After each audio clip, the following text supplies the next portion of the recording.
Hi guys, good morning. Welcome to little ಪ್ರಪಂಚ. ಹೊಸ ವರ್ಷದ ಹಾರ್ದಿಕ ಶುಭಾಶಯಗಳು ಎಲ್ಲರಿಗೂ. Happy new year. ನಾವು ನಿನ್ನೆ ಈ ಜಾಗದಲ್ಲಿದ್ವಿ. ನ್ಯೂ ಇಯರ್ ಡೇ ಮುಗಿಸ್ಕೊಂಡು ಸೆಲೆಬ್ರೇಷನ್ ಎಲ್ಲ ಮಾಡಿಕೊಂಡು ಹೊರಡೋಣ ಅಂತ ರೆಡಿಯಾಗಿದ್ದೀವಿ. ತೋಟ ತುಂಬ ಸಖತ್ತಾಗಿದೆ. ಇದು ಫಸ್ಟ್ ಟೈಮ್ ಮೇಲೆ ಪಾರ್ಟಿ ಏನೂ ಮಾಡಿದೆ, ನ್ಯೂ ಇಯರ್ನ ಮಾಡಿರೋದು. ನೋಡಿ, ನನ್ನ ಕಾರು ಬೆಳಗ್ಗೆನೇ ಎದ್ದು ತೊಳೆದು ನೆನೆಸಿದ್ದೀನಿ. ಈ ಕಾರ್ ಅಂದರೆ ಸಖತ್ ಇಷ್ಟ ನನಗೆ. ಇದ್ರ ಹೆಸರು ರಾಜ. ಯಾವ ರಾಜ ಅಂತ ಕೇಳ್ಬಿಡಿ. ಸಖತ್ ಫ್ರೆಂಡ್ಲಿ ನಾಯಿ, ರಾಕೆಟ್ ಥರ ಓಡುತ್ತೆ.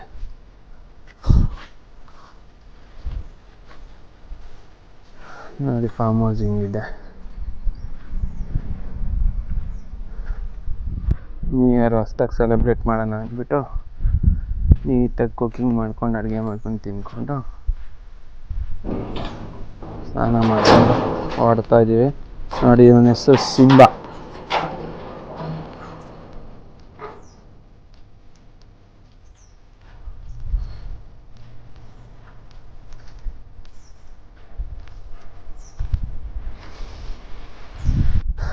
ನಮ್ಮ ಮಗಳು ಮತ್ತು ಅವರಮ್ಮ ಇಬ್ಬರು ರೆಡಿ ಆಗ್ತಾಯಿದ್ದಾರೆ. ರೆಡಿ ಆದಮೇಲೆ ಸ್ಪೆಷಲ್ಲಾಗಿರೋ ಒಂದು ಜಾಗಕ್ಕೆ ಹೋಗೋಣ ಅಂತಿದ್ದೀವಿ ಇವತ್ತು. ದೇವಸ್ಥಾನ ಚನ್ನಪಟ್ಟಣದ ಹತ್ರ ಇದೆ. ಅಂಬೆಗಾಲು ಕೃಷ್ಣ ಅಂತ ಹೇಳ್ತಾರೆ. ಆ ಜಾಗಕ್ಕೆ ಹೋಗ್ತಾ ಇರಬೇಕಾದ್ರೆ ಅದ್ರ ವಿಷಯ ಹೇಳ್ತೀನಿ. ಚೆನ್ನಾಗಿದೆ ಜಾಗ. ಬನ್ನಿ, ದೇವಸ್ಥಾನಕ್ಕೆ ಹೋಗೋಕ್ಕಿಂತ ಮುಂಚೆ ಈ ತೋಟನೊಂದು ರೌಂಡ್ ಹಾಕೊಂಡು ಬರೋಣ. ತೋಟ ಅಂತೂ ಫುಲ್ ಸಖತ್ತಾಗಿ ಮಾಡಿದ್ದಾರೆ. ಇದರಲ್ಲಿ ಟ್ರೀ ಹೌಸ್ ಕೂಡ ಇದೆ ಒಂದು. ಮಳೆಗಾಲದಲ್ಲಿ ಈ ಕೆನಾಲಲ್ಲಿ ನೀರು ಹರಿಯುತ್ತೆ.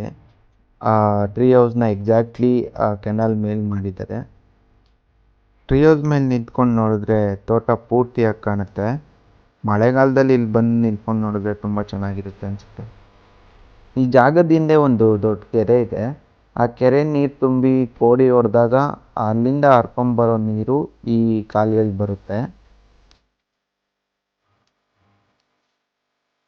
ನೋಡಿ, ಮಕ್ಕಳು ಆಟ ಆಡೋಕ್ಕೆ ಇಲ್ಲೊಂದು ಟ್ರ್ಯಾಂಪಲಿನ್ ಕೂಡ ಇಟ್ಟಿದ್ದಾರೆ. ಈ ಫಾರ್ಮ್ ಹೌಸಲ್ಲಿ ನಾವು ಎಲ್ಲ ಥರ ಗಿಡಗಳನ್ನು ನೋಡ್ಬೋದು. ಮರಗಳು ಅಷ್ಟೇ, ಎಲ್ಲ ಡಿಫ್ರೆಂಟ್ ಆಗಿದೆ. ಒಂದು ಕಡೆ ಅಡಿಕೆ ಹಾಕಿದ್ದಾರೆ, ಇನ್ನೊಂದು ಸೈಡು ಬಾಳೆ ಹಾಕಿದ್ದಾರೆ. ಆಟ ಆಡೋದಕ್ಕೆ ಇಲ್ಲೊಂದು ಜೋಕಾಲಿ ಕೂಡ ಇದೆ, ನೋಡ್ಬೋದು. ನಾವು ಹೋದಾಗ ಕರೆಂಟ್ ಬಂದಿತ್ತು ಅನಿಸುತ್ತೆ, ನೀರು ಕಟ್ತಾಯಿದ್ರು. ಇರೋ ಜಾಗದಲ್ಲಿ 2 ಭಾಗ ಮಾಡಿ ಒಂದು ಕಡೆ ಪೂರ್ತಿ ಅಡಿಕೆ ಹಾಕಿದ್ದಾರೆ, ಇನ್ನೊಂದು ಕಡೆ ಬಾಳೆ ಮತ್ತು ಟೊಮೊಟೊ ಈ ಥರ ಬೇರೆ ಬೇರೆ ತರಕಾರಿಗಳು ಮನೆಗೆ ಬೇಕಾಗಿರೋದನ್ನ ಬೆಳ್ಕೊತಾ ಇದ್ದಾರೆ. ಮಧ್ಯದಲ್ಲಿ ಓಡಾಡೋಕ್ಕೆ ಜಾಗ ಮಾಡಿದ್ದಾರೆ, ಅದು ತುಂಬ ಚೆನ್ನಾಗಿದೆ. ಎಲ್ಲ ಥರ ಹಣ್ಣುಗಳು ಬಿಡೋವಂಥ ಮರಗಳನ್ನ ಹಾಕಿದ್ದಾರೆ ಇಲ್ಲಿ. ಬಟರ್ ಫ್ರೂಟ್ ಇದೆ, ಸಪೋಟ ಇದೆ, ನಿಂಬೆ ಹಣ್ಣಿದೆ, ಮನೆಗೆ ಬೇಕಾಗಿರೋವಂಥ ಎಲ್ಲ ಹಣ್ಣುಗಳು. ಹೊಸದಾಗಿ ಕಾಂಪೌಂಡ್ ಹಾಕ್ಸ್ತಾ ಇದ್ದಾರೆ. ತೋಟ ಅಂತ ಮಾಡಿದ್ಮೇಲೆ ಕಾಂಪೌಂಡ್ ಇರಲೇಬೇಕು, ಇಲ್ಲ ಅಂದರೆ ಅಕ್ಕಪಕ್ಕದವ್ರು ಕಿರಿಕ್ ಮಾಡ್ತಾ ಇರ್ತಾರೆ. ಇದು ನನ್ನ ಜಾಗ, ಇನ್ನೊಂದು ಸ್ವಲ್ಪ ಬರಬೇಕು ನಮಗೆ, ಅದು ಇದು ಅಂತ. ನಾವೀಗಿರೋದು ಚನ್ನಪಟ್ಟಣದಲ್ಲಿ. ಚನ್ನಪಟ್ಟಣ ಹಳ್ಳಿಗಳ ಮೇಲೆ ಹೋಗ್ತಾ ಇದ್ದೀವಿ ದೇವಸ್ಥಾನಕ್ಕೆ. ಹೊಸ ವರ್ಷ ಆಗಿರೋದ್ರಿಂದ ಮನೆಯವರೆಲ್ಲ ದೇವಸ್ಥಾನಕ್ಕೆ ಹೋಗೋದು ಕಂಪಲ್ಸರಿ, ಅದಕ್ಕೆ ಹೋಗ್ತಾ ಇದ್ದೀವಿ. ಎಲ್ಲರೂ ಖುಷಿಯಾಗಿರಿ, ಎಲ್ಲರಿಗೂ ಒಳ್ಳೇದಾಗಲಿ. ಎಲ್ಲರೂ ಚೆನ್ನಾಗಿ. ಈಗ ನಾವಿರೋ ಊರು ಕೂಡ್ಲೂರು ಅಂತ. ಈ ಊರು ದೋಸೆಗೆ ಫೇಮಸ್ಸು. ದೋಸೆ ತುಂಬ ಚೆನ್ನಾಗಿ ಮಾಡ್ತಾರೆ ಇಲ್ಲಿ. ಒಂದು 2-3 ಹೋಟೆಲ್ ಇದೆ. ಹಳ್ಳಿ ಸ್ಟೈಲು ಸೌದೆ ಒಲೆಯಲ್ಲಿ ಮಾಡ್ತಾರೆ, ತುಂಬ ಟೇಸ್ಟಿಯಾಗಿರುತ್ತೆ. ಒಂದ್ಸಲಿ ಟ್ರೈ ಮಾಡಿ ನೋಡಿ. ಕೂಡ್ಲೂರು ಸ್ಪೆಷಾಲಿಟಿ ಏನಂದರೆ ಎಲ್ಲ ಕೆರೆಗಳಲ್ಲೂ ನೀರಿರುತ್ತೆ ಇದರಲ್ಲಿ. ಇದೊಂದು ಒಳ್ಳೆ ಕೆಲಸ, ರೈತರಿಗೆ ತುಂಬ ಹೆಲ್ಪ್ ಆಗುತ್ತೆ ಅದರಿಂದ.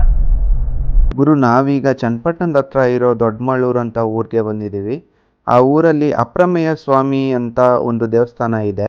ಮಳೂರು ಅಂದರೆ ಮರಳು ಇರೋ ಊರು ಅಂತ, ವಿಲೇಜ್ ಆಫ್ ಸ್ಯಾಂಡ್. ಈ ಜಾಗ ಬೆಂಗಳೂರಿಂದ ಬರೀ 60 ಕಿಲೋಮೀಟರ್ ಆಗುತ್ತೆ. ಚನ್ನಪಟ್ಟಣದಿಂದ ಒಂದು 5 ಕಿಲೋಮೀಟರ್ ಆಗುತ್ತೆ ಅಷ್ಟೇ. ಬೆಂಗಳೂರು ಮೈಸೂರು ಹಳೆ ಹೈವೇ ಪಕ್ಕದಲ್ಲೇ ಇದೆ ದೇವಸ್ಥಾನ. ನೋಡಿ, ಇದೇ ಆ ದೇವಸ್ಥಾನ. ಹೊಸ ವರ್ಷ ಇದ್ದಿದ್ದರಿಂದ ತುಂಬ ಜನ ಇದ್ದರು. ನಾರ್ಮಲ್ ಡೇಸಲ್ಲಿ ಖಾಲಿ ಇರುತ್ತೆ. ಈ ದೇವಸ್ಥಾನನ ತಲಕಾಡಿನ ಗಂಗರು 11ನೇ ಶತಮಾನದಲ್ಲಿ ಕಟ್ತಾರೆ. ಕಣ್ವ ನದಿ ಇದೆ, ಕಣ್ವ ನದಿ ಪಕ್ಕದಲ್ಲೇ ಈ ದೇವಸ್ಥಾನ ಇರೋದು. ಅದಾದಮೇಲೆ 15ನೇ ಶತಮಾನದಲ್ಲಿ ಚೋಳರ ಚಕ್ರವರ್ತಿ ರಾಜೇಂದ್ರ ಸಿಂಹ ಈ ದೇವಸ್ಥಾನನ ಜೀರ್ಣೋದ್ಧಾರ ಮಾಡ್ತಾರೆ. ಈ ದೇವಸ್ಥಾನದ ಮುಖ್ಯ ದೇವರು ಬಂದು ವಿಷ್ಣು ಅಪ್ರಮೇಯ ಸ್ವಾಮಿ ಅಂತ ಕರೀತಾರೆ. ಮತ್ತೊಂದು ಮೇಯ್ನ್ ಅಟ್ರಾಕ್ಷನ್ ಏನಪ್ಪ ಅಂದರೆ ಈ ದೇವಸ್ಥಾನಕ್ಕೆ ತುಂಬ ಜನ ಬರೋದು ಇಲ್ಲಿನ ಅಂಬೆಗಾಲು ಕೃಷ್ಣನ ನೋಡೋಕ್ಕೆ. ಕೃಷ್ಣನ ಬಾಲರೂಪದ ಮೂರ್ತಿಯನ್ನು ಇಲ್ಲಿ ನಾವು ನೋಡ್ಬೋದು.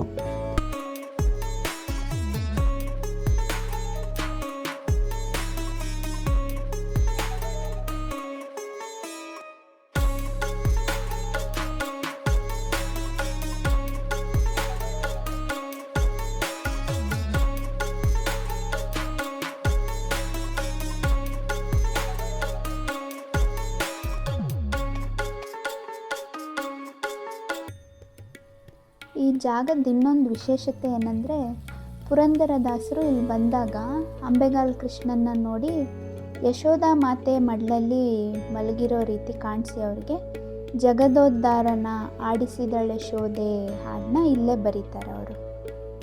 ಜಗತೋದ್ಧಾರನ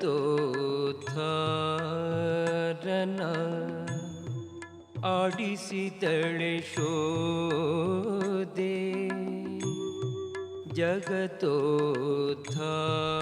ತುಂಬ ಜನ ಇಲ್ಲಿ ಬರೋದು ಒಂದು ಹರಕೆ ಕಟ್ಕೊಳ್ಳೋಕ್ಕೆ. ಮದುವೆ ಆಗಿ ತುಂಬ ದಿನ ಆದರೂ ಮಕ್ಕಳಾಗದೇ ಇರೋರು ಇಲ್ಲಿ ಬಂದು ಹರಕೆ ಕಟ್ಕೊತಾರೆ. ನಂತರ ಅವ್ರ ಮಕ್ಕಳಾದ್ಮೇಲೆ ಬಂದು ತೊಟ್ಲನ್ನು ದೇವ್ರ ಹತ್ರ ಕಟ್ತಾರೆ. ಇದೊಂದು ಹರಕೆ ಯಾವಾಗಲೂ ನಡ್ಕೊಂಡು ಬಂದಿದೆ. ತುಂಬ ಜನಕ್ಕೆ ಇಲ್ಲಿ ಹರಕೆ ಮಾಡ್ಕೊಂಡ್ಮೇಲೆ ಮಕ್ಕಳಾಗಿದೆ ಅಂತ ಹೇಳ್ತಾರೆ. ಮುಖ್ಯವಾಗಿ ಈ ಜಾಗನ ದಕ್ಷಿಣದ ಅಯೋಧ್ಯೆ ಅಂತ ಕರೀತಾರೆ. ಯಾಕಂದರೆ ಶ್ರೀರಾಮ ದೇವರು ಸೀತಾಮಾತೆನ ಹುಡ್ಕೊಂಡು ಲಂಕೆಗೆ ಹೋಗಬೇಕಾದ್ರೆ ಒಂದಿನ ಬಂದು ಈ ದೇವಸ್ಥಾನದಲ್ಲಿ ತಂಗಿರ್ತಾರೆ. ಅದಕ್ಕೆ ಈ ದೇವ್ರನ್ನ ರಾಮ ಅಪ್ರಮೇಯ ಅಂತ ಕರೀತಾರೆ.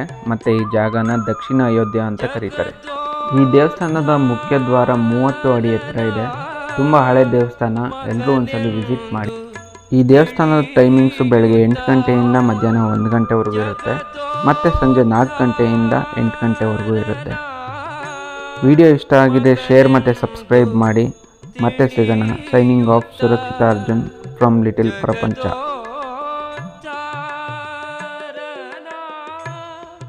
ಮಗನೆಂದು ತಿಳಿಯುತ್ತ ಸುಗುಣಾಂತರ